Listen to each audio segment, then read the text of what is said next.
During a fiery debate with businessman Edmund Weil, the Wetherspoons founder insisted business will continue to benefit from Britain's decision to leave the European Union. Mr. Martin outlined how business can gain from Brexit and told Sky News, "I think there are a lot of gains because I think ultimately the resilience and success of the economy and freedom depends on democracy, and the EU is becoming more undemocratic with its unelected presidents and so on.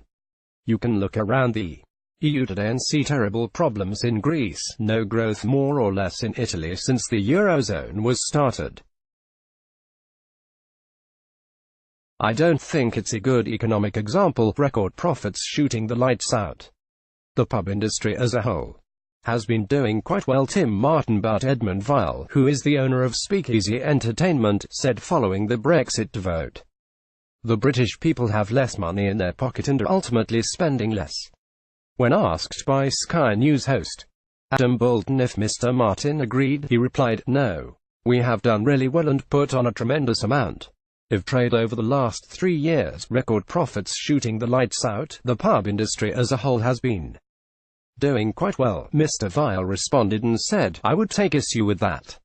I think that your business model is fantastic and I admire it in many ways, but I think if you look at it, it is almost like a reverse bellwether." Brexit news. Tim Martin said his business has seen record profits since UK voted to leave the EU. Image. Sky News. "I think it's a business model that is kind of based on a sort of stack high and sell cheap model. There's nothing wrong with that whatsoever. But I don't think everyone can follow that.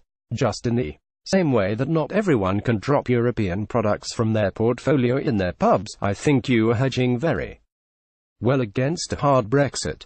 And you know, well done to you. But I don't think that is representative of all of the hospitality industry." Mr. Martin fired back at the comments and said, "Oh, come on. It is record levels of employment in the UK. Household income is more or less at a record. Government revenues, tax revenues are highest ever because of the fact that the economy is doing quite well.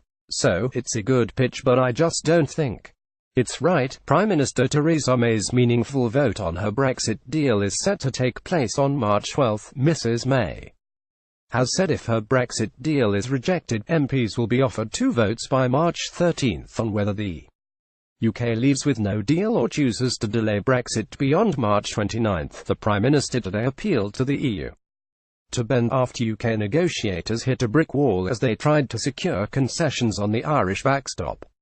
In a speech today in Grimsby, Mrs. May said, "We are both participants in this process. The decisions that the EU makes over the next few days will have a big impact on the outcome of the vote."